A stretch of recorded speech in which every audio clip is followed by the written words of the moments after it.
عزیزان گرامی، کوتاہیوں کا عالم تو یہ ہے ہمارے معاشرے میں میراث کی تقسیم کے معاملے میں۔ آپ مجھے بتائیے، ہمارے علاقے میں یا جس ملک میں ہم رہتے ہیں یا ساری دنیا کا معاملہ لیجئے، نکاح زیادہ ہوتے ہیں، طلاق اور خلا کے معاملے زیادہ ہوتے ہیں، یا لوگوں کی اموات زیادہ ہوتی ہے، لوگوں کا مرنا زیادہ ہوتا ہے، یا پھر نکاح اور طلاق زیادہ ہوتا ہے دنیا میں؟ ہم جس ملک میں رہتے ہیں، بلکہ ہم جس ریاست میں، ہم جس ماحول میں، یہاں تو 3 مہینے نکاح ہی نہیں کیا جاتا، محرم میں، سفر میں، رمضان میں۔ سفر آ گیا نکاح نہیں، نکاح کی بات بھی نہیں ہو سکتی۔ محرم آ گیا نکاح کی بات بھی نہیں ہو سکتی۔ رمضان آ گیا نکاح کے بارے میں سوچ بھی نہیں سکتے۔ 3 مہینے تو ہمارے یہاں نکاح ہی نہیں ہوتے عموماً، اللہ ماشاء اللہ ہوتے ہوں گے کہیں، لیکن اکثر اگر دیکھا جائے ماحول کو تو یہ 3 مہینوں میں نکاح جو ہوتے ہیں فقط 9 مہینوں میں نکاح کیے جاتے ہیں۔ تو اب 9 مہینوں میں جو نکاح ہوتے ہیں وہ زیادہ ہیں، یا روزانہ جو لوگ مرتے ہیں وہ زیادہ ہیں؟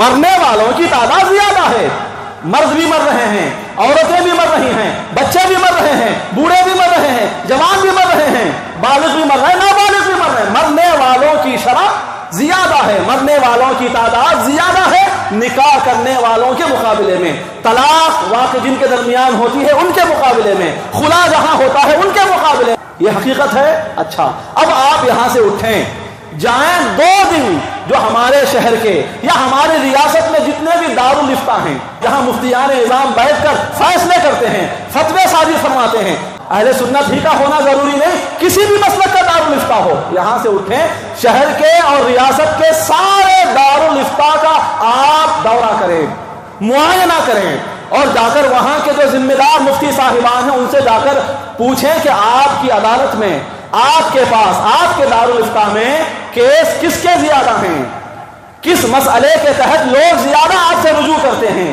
کون سا فیصلہ کرانے کے لیے لوگ آپ سے زیادہ ملاقات کرتے ہیں؟ جواب یہی ہوگا کہ 95% سے زیادہ مسئلے فقط طلاق کے، نکاح کے، خلا کے آتے ہیں۔ 95% سے زیادہ یا تو نکاح کے معاملے، طلاق کے معاملے، خلا کے معاملے ہوتے ہیں۔ 1 یا 2% فقط میراث کے معاملوں کے لیے کوئی آتا ہے، میراث کے سوالات لے کر کوئی آتا ہے، وہ اکا دکا آتا ہے۔ حالانکہ تعداد کے اعتبار سے ہونا تو یہ چاہیے تھا کہ میراث، چونکہ کسی مرنے والے نے کچھ مال چھوڑا ہے تو اب وہ مال وارثوں میں تقسیم ہونا فرض ہے۔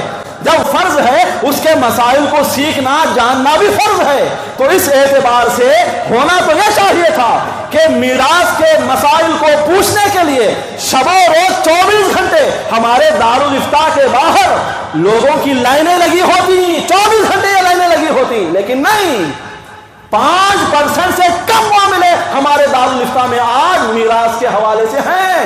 90 پر 5% سے زیادہ مسئلے نکاح اور طلاق اور خلا کے ہی واقع ہوتے ہیں۔ اسی کے بارے میں پوچھنے کے لیے لوگ مفتیان اعظام سے رجوع کرتے ہیں، حالانکہ نکاح بہت کم ہوتے ہیں، طلاق بہت کم ہوتی ہیں، خلے کے معاملے بہت کم ہوتے ہیں، موتوں کا معاملہ تو زیادہ ہوتا ہے۔ ہر مرنے والا مسکین ہوتا ہے کیا؟ جتنے بھی لوگ مرتے ہیں وہ سب فقیر، وہ سب مسکین ہی مرتے ہیں، کوئی مال والا نہیں مرتا، ایسا ہے کیا؟ نہیں، مرنے والوں میں اپنے پیچھے مال چھوڑ جانے والوں کی تعداد ہی زیادہ ہے، لاوارث مرنے والے بہت کم ہیں، اپنے پیچھے کچھ چھوڑ کر مرنے والوں کی تعداد زیادہ ہے۔ تو ہونا کیا چاہیے تھا؟ اس بات سے فقط آپ اندازہ لگا سکتے ہیں کہ میراث کو لے کر ہمارے معاشرے میں کتنی زیادہ بدعنوانیاں ہو رہی ہیں۔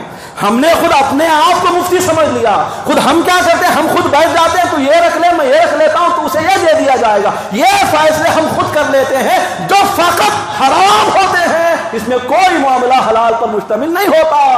کب سمجھیں گے آپ؟ ہوش کے ناخن لیں، وہ نہیں کرتے تو نہ کرنے دیں، آپ تو کریں شریعت کے اس مسئلے پر۔ قیامت کے دن یہ آپ کو یوں نہیں بخشا جائے گا اس نے یہ کام نہیں کیا لہذا تم کو بھی معاف کر دیا جاتا، نہیں، اس نے جو کیا اس کا انجام وہ بھگتے گا، آپ نے جو کیا آپ کا انجام آپ بھگتیں گے۔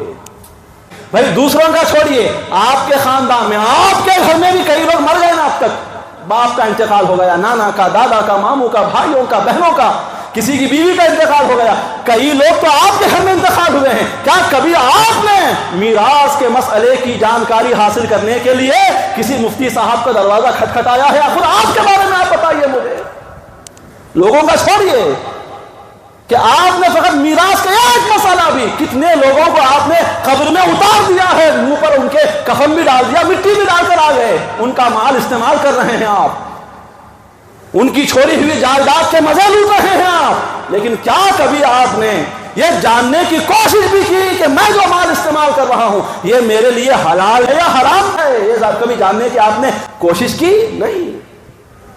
پھر دوسروں کے بارے میں ہم کیا بولیں؟ خود ہمارے گھر میں یہ معاملہ چل رہا ہے، پھر امید کیا ہے؟ میں بخشا جاؤں گا، جنت میں چلا جاؤں گا، پھر یہ امید کیسی قوی امید ہے آپ خود اندازہ لگا سکتے ہیں۔